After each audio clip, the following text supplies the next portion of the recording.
Hi, hello everyone. In this video, we will do the MCQs of Constitution. इससे पहले हमने 50 MCQs करे हैं.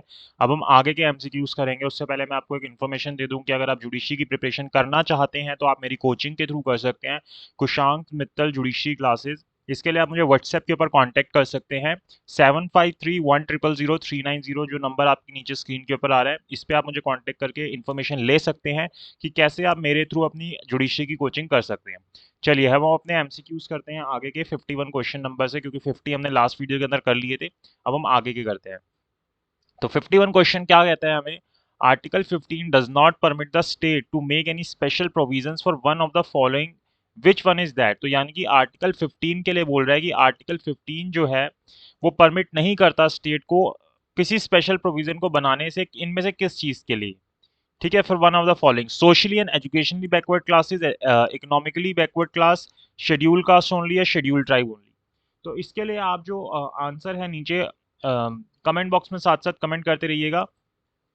तो आप टिक कीजिएगा, उससे आपको साथ साथ चेक होता रहेगा कि आपका आंसर ठीक है या नहीं है. ठीक है, नेक्स्ट क्वेश्चन पे हम आते हैं. Article 15(1) prohibits the state to discriminate against citizens on the ground only of religion, race, caste and place of birth, या ऑल ऑफ द. तो 52 का आंसर क्या होगा. 52 का आंसर होगा D, all of the above. की जो आर्टिकल 15(1) है वो प्रोहिबिट करता है स्टेट को कि वो सिटीजन्स को इनमें से किसी भी ग्राउंड्स के ऊपर डिस्क्रिमिनेट ना करे, ना ही रिलीजन, ना ही रेस, ना ही caste and place of birth के बेसिस पे. तो all of the above answer इसका ठीक है. तो साथ साथ आप कमेंट करते रहिए, आपको इसका आंसर सही पता चलता रहेगा. The expression in article 14 equity before law and equal protection of law means, ये जो हम आर्टिकल 14 देखते हैं जिसके अंदर ये टर्म आती है equality before law and equal protection of law, इसका मतलब क्या होता है. तो इसका मतलब होता है equity before law is a negative concept implying the absence of any special privilege in favour of individuals and equal subject of all classes to the ordinary law. तो यहाँ पे अगर हम फर्स्ट ऑप्शन पढ़े तो फर्स्ट ऑप्शन के अंदर ही इसका आंसर मिल जाता है. तो 53 का आंसर क्या होगा, ए होगा. देन 54th क्वेश्चन के अंदर पूछ रहा है कि article 15 forbids the classification on the basis of sex, caste, religion, race और place of birth, which is the correct response. इसमें से कौन सा सही है हमें ये बताना है. तो यहाँ पे classification in favour of women, classification in favour of socially and educationally backward classes, both A and B या नन ऑफ द अबव. तो यहाँ पे हमारा सही आंसर क्या होगा, both A and B above. Classification in favour of women and classification in favour of socially and educationally backward classes. Next question के अंदर पूछ रहा था group of people in the state to constitute the backward class to satisfy article 15(4) is left to. तो ये किसके ऊपर चीज छोड़ी गई है, ये चीज हमसे यहाँ पे पूछ रहा है. तो ये चीज किसके ऊपर छोड़ी गई है, the president of India to decide. President के ऊपर छोड़ी गई है कि वो डिसाइड कर सकते हैं इस चीज को. देन पूछता है a law making classification on the basis of the place of residence is violative of article 15, not violative of article 15, violative of article 15, read with article 14, violative of article 15, read with article 14 and article 16(1). तो यहाँ पे हमारा answer क्या होगा, 56 का answer A होगा, violative of article 15. Then which one of the following is correct. आर्टिकल 15(3) prevent the state from making provisions for women and children. Nothing in article 15 shall prevent the state from making provisions for women and children. Prevent the state to make separate laws for disabled only under article 15(3). Special provisions are made for foreign diplomats under article 15. तो यहाँ पे हमारा answer क्या होगा, nothing in article 15 shall prevent the state from making provisions for women and children. तो ये statement ठीक है. Then beside the rights of equality of opportunity in general terms, article 16(2) prohibits discrimination against the citizen on the following ground except. ठीक है, इनमें से किस चीज को छोड़ के जो है डिस्क्रिमिनेशन नहीं की जा सकती. तो यहाँ पे हमारा आंसर क्या होगा, डी. एजुकेशन का कोई ग्राउंड नहीं दे रखा वहां पे, तो इसका आंसर डी होगा. It has been said in many cases with Devadasan versus union of India that article 16 should be read with, कि आर्टिकल 16 को हमें किसके साथ रीड करना चाहिए. तो आर्टिकल 15 को हमें आर्टिकल 46 एंड 335 के साथ रीड करना चाहिए. तो इसका आंसर बी ठीक होगा.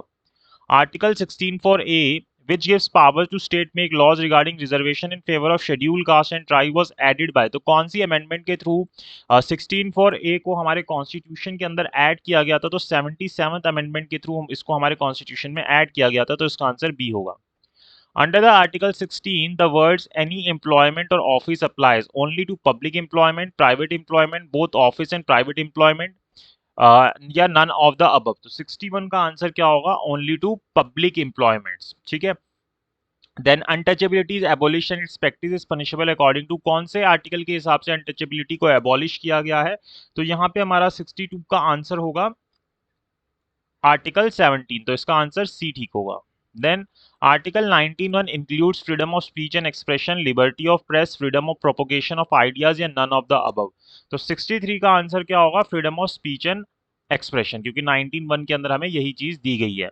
Then article 19(1)(a) guarantees freedom of speech and expression to all citizens of India, all Indians and foreigners, only person above 21 years of age या only person who have attained 60 years of age। बहुत बढ़िया option दिया गया है ये।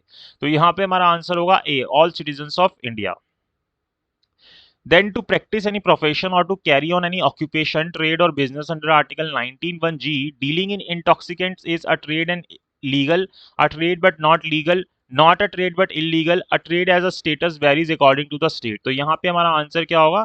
Not a trade and illegal, नहीं sorry, a trade but not legal, तो B answer होगा इसका। Freedom under Article 19 are sacrosanct and inalienable, absolute without any restrictions, subject to reasonable restriction या both A and C। तो यहाँ पे हमारा answer क्या होगा? D, both A and C is right। तो यहाँ पे ये और ये दोनों ठीक हैं। Article 19(1)(d) provide right to move freely throughout the territory of India. This right is subject to reasonable restriction for certain specific purposes, absolute and unchallengeable, not subject to any restriction, guaranteed, and any restriction is infringement। तो यहाँ पे हमारा answer क्या होगा? Subject to reasonable restriction for certain and specific purposes. After one of the following Supreme Court decisions was a special provision for socially and educationally backward classes introduced by amendment to the Constitution। तो क्या कौन सा case का नाम है? Balaji versus state of Mysore, state of Madras versus Champakam, Dorairajan, Devadasan versus union of India या Periakaruppan versus state of Tamil Nadu. तो यहाँ पे हमारा आंसर क्या होगा? B, state of Madras versus Champakam Dorairajan. Then which one is correctly match, इनमें से कौन सा करेक्टली मैच है हमें ये बताना। तो यहाँ पे कौन सा मैच है? Right to equality includes principles of natural justice, तो इसका आंसर डी होगा। Right to work in India is fundamental right, directive principle is not a fundamental right but it can be claimed after employment या constitutional duty. तो यहाँ पे ये क्या है? फंडामेंटल राइट नहीं है, लेकिन ये आप क्लेम कर सकते हो। देन असर्शन कर रहे हैं in CV versus Muthamma versus union of India, the supreme court struck down the provisions in service rules requiring a female employee to obtain the permission of government in writing before her marriage is solemnised. इसका reasoning दी है, such provision is discriminatory against women and violate article 16 and hence unconstitutional. तो यहाँ पे हमारा 71 का answer क्या होना चाहिए? Both A and R true. इसने सही एकदम यहाँ पे स्टेटमेंट दिया और सही एक्सप्लेनेशन भी दी है। Then assertion दे रहा है the principle of equality before law means that there should be equality of treatment under equal circumstances. All persons are not equal by nature, attainment or circumstances. Both A and R are true, but R is correct explanation. R is not correct explanation. A is true, but R is false. A is false, but R is true. तो यहाँ पे हमारा सही answer क्या है? Both A and R are true, but R is correct explanation of A. Right to life does not include right to die, it was held in, कौन से case के अंदर ये बात हुई थी कि राइट टू डाई जो है राइट टू लाइफ जो है राइट टू डाई को इंक्लूड नहीं करेगा? R Rattiraman versus union of India, state versus Sanjay Kumar Bhatia, Chinna Jagadeeswar versus state of Andhra Pradesh या Gian Kaur versus state of Punjab. तो ये बहुत ही सिंपल सा क्वेश्चन है, इसका आंसर क्या होगा? ज्ञान Kaur versus state of Punjab, D होगा। It has been held by Supreme Court that the appointment of candidate in excess of the notified vacancy is a denial of fundamental right under Article 14 read with Article 16(1) of the Constitution। तो ये बात supreme court ने कौन से case के अंदर बोली थी? ये बात सुप्रीम कोर्ट ने बोली थी Ashok Kumar versus chairman banking service recruitment board के केस के अंदर। Then after the Mandal case, it has been observed that the poisonous weed of casteism has been replanted where it would trouble us for thousands of years. Each age will have to consider it। ये बात किसने बोली थी? किसने observe की थी? उनका नाम हमें बताना है। तो ये बात ऑब्जर्व की थी एन.ए. फाल्कीवाला ने। ठीक है, तो यहाँ पे हम 25 क्वेश्चंस किए अभी हमने। देन हम धीरे धीरे करके आगे और क्वेश्चंस करते रहेंगे। आई होप आपको ये क्वेश्चन समझ आ रहे हो, आपकी हेल्प हो रही हो।